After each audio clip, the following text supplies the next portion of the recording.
তো বন্ধুরা, এটা ভালোবাসায় পাগল সেজে এই গল্পের দ্বিতীয় পার্ট। প্রথম পার্টটা আপনারা দেখে আসতে পারেন। সায়ন: কিন্তু আপনি কেন? দীপ্তি: কেন কিন্তু না, কিছু খেয়েছো? সায়ন: হ্যাঁ, ওই যে বললাম, এখানে আমার কোনো অসুবিধাই হচ্ছে না। আচ্ছা, আপনি আমার এত উপকার কেন করছেন? দীপ্তি: কারণ তুমি খুব ভালো মনের মানুষ, আর এই জিনিসগুলো তোমার প্রাপ্য না। আচ্ছা, তুমি কি তোমার বাবা মাকে কোনোদিনই দেখোনি? সায়ন বলল, বাবার কথা মনে নেই, তবে মাকে দেখেছি। যতদূর মনে আছে, যখন আমার 6 বছর বয়স হবে, তখন আমায় মা সেই অনাথ আশ্রমে রেখে আসে। আমার মায়ের মুখটা এখনো মনে আছে। দীপ্তি: কি নাম ছিল তোমার মায়ের? সায়ন বলল, সম্পূর্ণা রায়। মা অনেক ভালোবাসতো আমাকে। আমাকে যখন দত্তক নেওয়া হয়, তখন ভেবেছিলাম একটা নতুন পরিবার পেয়েছি। তবে এই পৃথিবীতে যে এত স্বার্থপর মানুষ আছে, তা আমি জানতাম না। আচ্ছা, ওরা তো আমাকে চলে যেতেও বলতে পারতো। বলুন, আমাকে মেরে ফেলার পরিকল্পনা কেন করলো বলুন তো?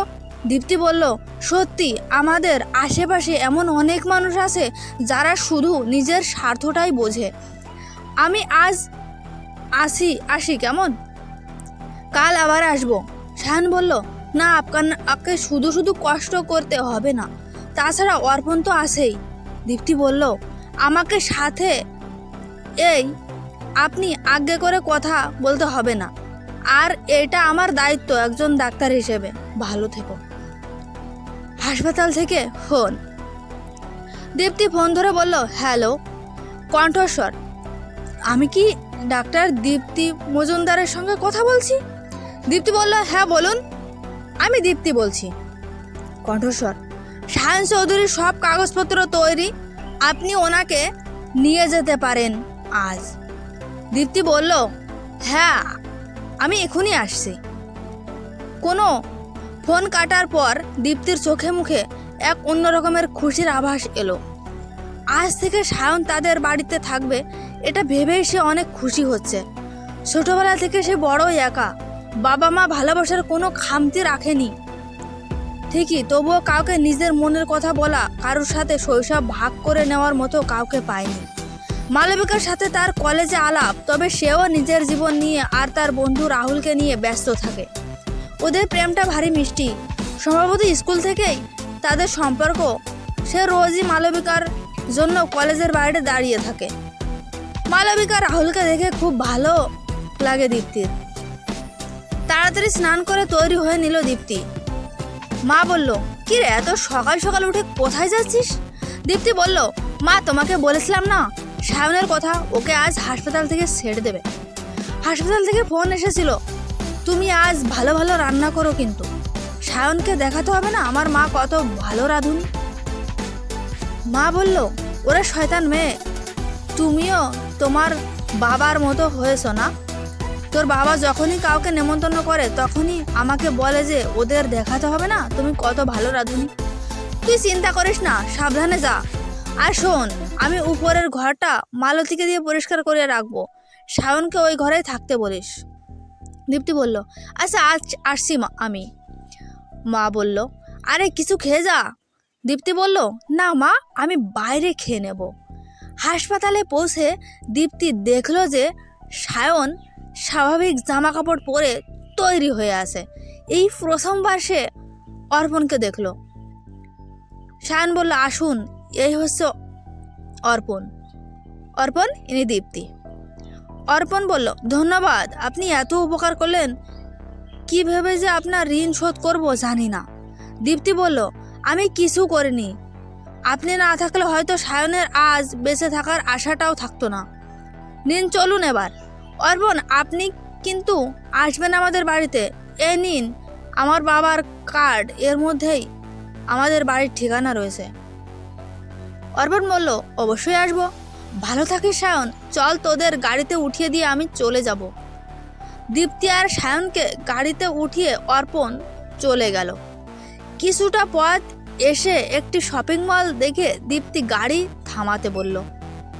দীপ্তি বলল, দাদা, ওই শপিং মলটার সামনে দাঁড়ান। শায়ন বলল, শপিং মলের সামনে কেন? দীপ্তি তখন বলল, দরকার আছে। তো বন্ধুরা, গল্পটা শেষ পর্যন্ত শুনুন। আশা করি খুব ভালো লাগবে। শপিং করতে গিয়ে দীপ্তি সায়নের জন্য কয়েকটা শার্ট নিল। দীপ্তি বলল, এই শার্টগুলো পরে দেখো তো ফিট হচ্ছে কি না।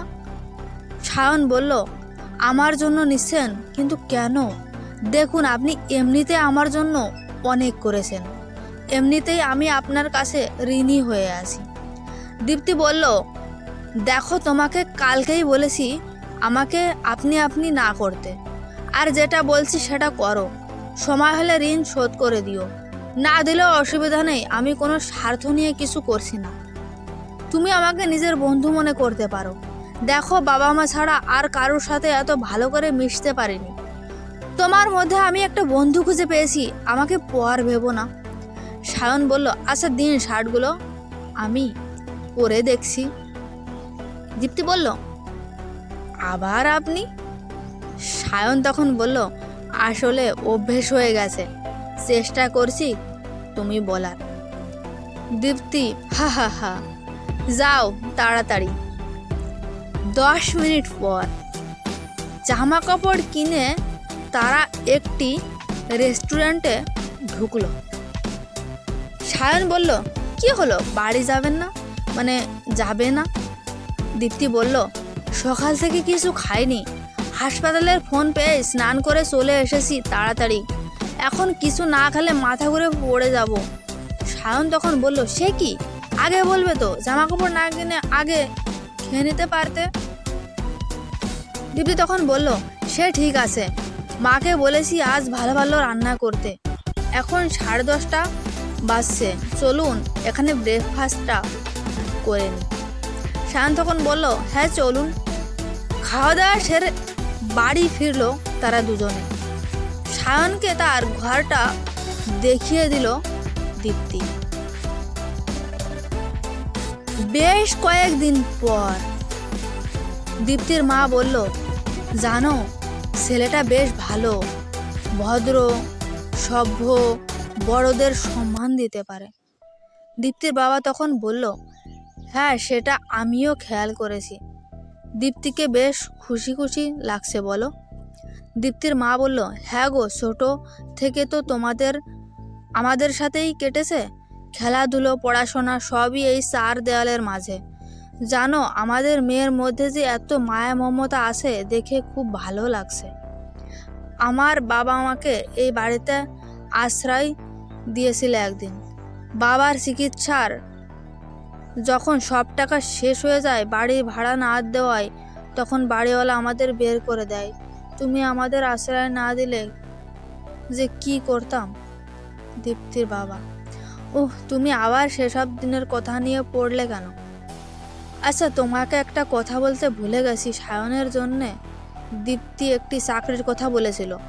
আমি আমার চেনা একজনের সঙ্গে কথা বলেছি, ওনার নিজস্ব ব্যবসা, কলকাতায় বুকে 3টি অফিস, তার মধ্যে কোনো একটি অফিসে সায়নের চাকরি হয়ে যাবে। তাছাড়া সেটি বেশ ভালোই শিক্ষিত।